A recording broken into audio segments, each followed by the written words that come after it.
daripada teng kota 3x3 bisa dibilang alasan aku di tanah, tapi kita alhamdulillah ning desa harusnya punya 3x3 itu nopo isine sayuran yang menyehatkan untuk anak-anak kita. Ini termasuk PR anak-anak sekarang itu dorang gelem sayur, padahal itu alamiah kita itu emang semakin banyak sayur itu semakin menyehatkan, tapi menjadi PR anak-anak kita doa anti sayur dan sebagainya. Nah, mungkin dengan kita punya ini, kita memastikan kebutuhan sayur keluarga kita itu yang kita butuhkan dan yang menyehatkan untuk anak-anak kita.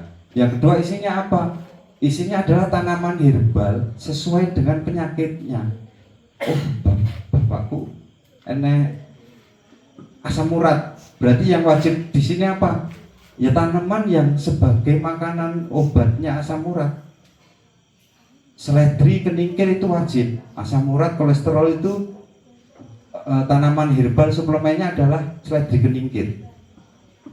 Kacang panjang itu nggih wajib. Terus selain itu ini sebagai pabrik kompos. Niki sini sayuran dan sebagainya, tanaman. Di tengahnya ini keranjang yang bisa kita simpan tadi, obatan yang nggak dipakai taruh situ. Apa akar-akar apa ini adalah pabrik composting dari limbah rumah tangga kita. Jadi termasuk sisanya nanti sampah organik kita tumpuk di sini, tinggal kita siram pakai air leri khususan, banyu khususan itu pun menjadi pupuk kompos organik. Kalau cuma untuk sekedar latihan kita nanam itu, kenapa tak bilang ini pabrik? Ya ini memang laboratorium kita untuk belajar. Oh, kangkung itu tumbuhnya selik 21 hari wis iso panen. Oh, seminggu pertama daunnya metu piro. Memang menjadi tempat untuk belajar kita secara detail. Apa-apa yang harus kita tanam. Jadi, nah, ini dari kegiatan tadi kan kita simpulkan, kita teori cuma gara-gara saya makan, gara-gara ibu ke pasar masak itu menyisakan sampah, gara-gara sampahnya saya olah yang bagus untuk kasih makan ternak, yang nggak bagus untuk dibikin kompos, kita jadi punya sumber pupuk kompos. Gara-gara tadi kita punya sisa nasi, kita jadi punya ayam setiap hari yang bertelur yang bisa kita manfaatkan dan pasti sehat, terjamin sehat untuk anak-anak kita. Terus pokok pupuk lah, ini menjadi satu siklus sebuah kegiatan eksperimen versi kecil gitu. Sekaligus untuk belajar kita. Kadang-kadang kalau kita nonton YouTube itu peternak, sangat menggiurkan gitu. Jutaan dalam per bulan dan sebagainya, nggak segampang itu. Nah, supaya kita bisa melampaui, yaitu inilah tadi Keyhole Garden itu sebagai pabrik kita, sebagai laboratorium kita untuk meneliti, untuk belajar. Nah, nanti kalau sudah, ternyata ngopeni ayam wis oke, nandur sayur wis hijau seger dan sebagainya, baru kita ngomongin ekspansi bisnis. Bagi adik-adik yang jiwa semangatnya tinggi, baru berani bisa berpikir, aku sudah punya ilmu, aku sudah punya praktek, baru aku mau tambang. Nah, baru jangan belum tambang dan sebagainya untuk mau beternak dan sebagainya. Itu secara pribadi walaupun korban akeh. Jadi kita sharing bersama itu, kita mulai dari yang kecil, yang penting tawakal tadi, amanah, niat ibadah, dikit kalau kita sudah punya keyakinan, punya ilmu, monggo mau ekspansi, utang bank, mau ngedol ke sawah gua dan sebagainya. Tapi yang pasti adik-adik nanti harus punya modal dulu, keyakinan dengan praktek. Jadi, nah tadi kadang kalau limbah rumah tangga itu kalau di setiap rumah tadi kan cuma sisa paling 1 kilo ya. 1 kilo setiap hari. Tapi kadang-kadang pas enten taruh niku kan limbah rumah tangga bludak ya. Lah itu monggo kita manfaatkan. Caranya apa? Disimpan, difermentasi, diawetkan. Ketika ada sesuatu bahan organik yang melimpah, ya udah kita manfaatkan dengan membuat fermentasi. Kita dalam satu ember gede gitu bisa kita fermentasi sehingga makanan ini bisa menjadi makanan ternak yang awet dan kita bisa pakai untuk ternak-ternak kita. Jadi, nah, niki jamune niki. Jadi kalaupun kita punya ternak, ini wajib kuteja. Ini gara-gara kita ngopeni ternak, uga-uga kita juga malah melu belajar loh. Kita sok nyepelek saiki jarang jamu, apalagi adik-adik gitu anti jamu iki.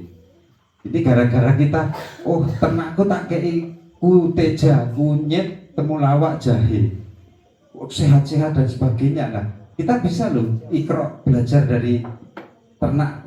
Oh iya ya, berarti ternyata kunyit, temulawak, jahe itu menyehatkan. Oh iya, aku ya nyoba lah dan sebagainya. Jadi kalaupun kita mau beternak, kita wajib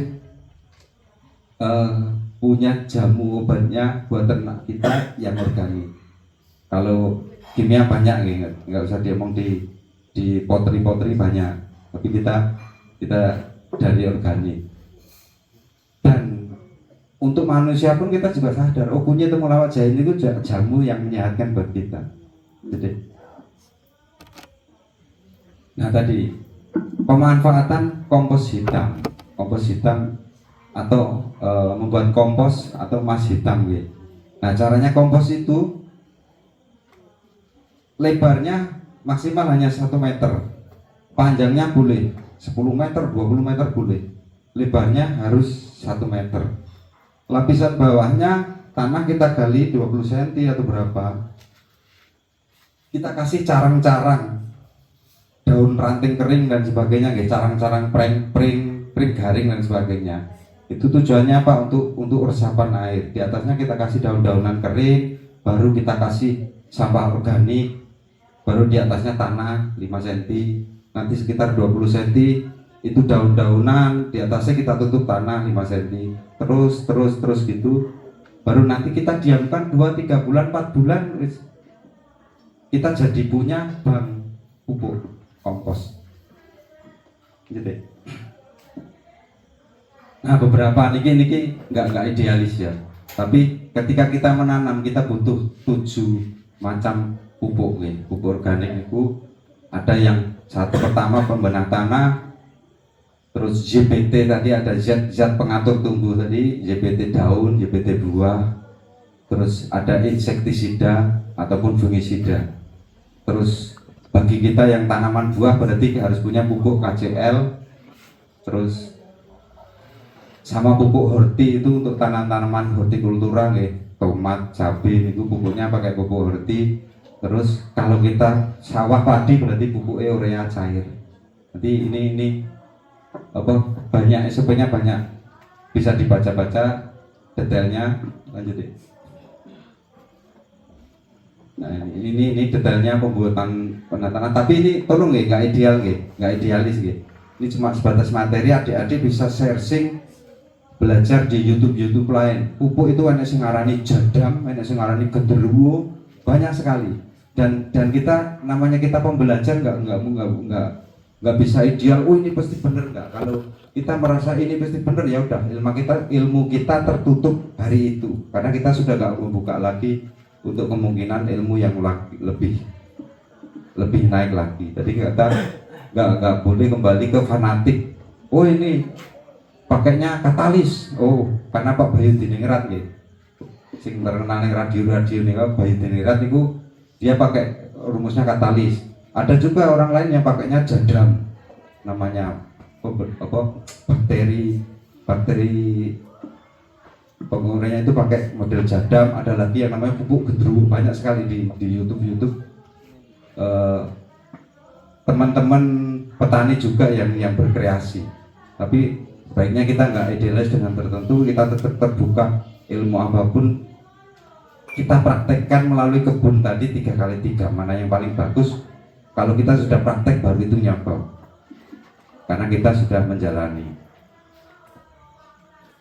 Jadi sama tadi ini SOP pendetailannya, cara pembuatan pupuknya mungkin nanti bisa dibaca masing-masing lagi deh. KCL sama JPT2, pupuk horti, urea cair ini untuk padi-padian. Nah, ini yang adik-adik ini terpaksa jadi kaya dari 10 ekor ayam. Hitung-hitungannya adik-adik ini mancing adik-adik Kaneman ini yang masih visi misi panjang ya kehidupannya. Terpaksa jadi kaya dari 10 ekor ayam. Kok terpaksa sih? Kalau kita kepingin kaya malah ora kelakon. Karena yang kepingin itu mesti kita golek penake. Mendingan terpaksa. Yang terpaksa berarti dia kepeksa. Kalau kita punya sayur tadi, terus kita sudah terbukti, kita banyak yang beli. Kok kamu gak niat sih nandur gur telu kali telu dan sebagainya, mbok ditambahi nanamnya dan sebagainya. Itu kan dipaksa konsumen kita. Kan lebih enak kita maju ke atas dipaksa lingkungan kita daripada kita kepedean. Kalau kita kepingin kaya ya boleh penake, biasanya yang kepingin itu boleh penake. Yang terpaksa itu ya biar berkosa kepaksa. Tapi itu pasti akan lebih pasti untuk mencapainya. Terpaksa jadi kaya dari 10 ekor ayam. Nah ini ayam itu dari 10 ekor ayam, kalau di ilmu-ilmu peternak yang lain itu 10 ekor itu potensi dia nelor itu 60% kan setiap hari. 60%, 50%, 60%. Nah, kalau kita punya 10 setiap bulan, anggap dalam sebulan dianggap 10 lah.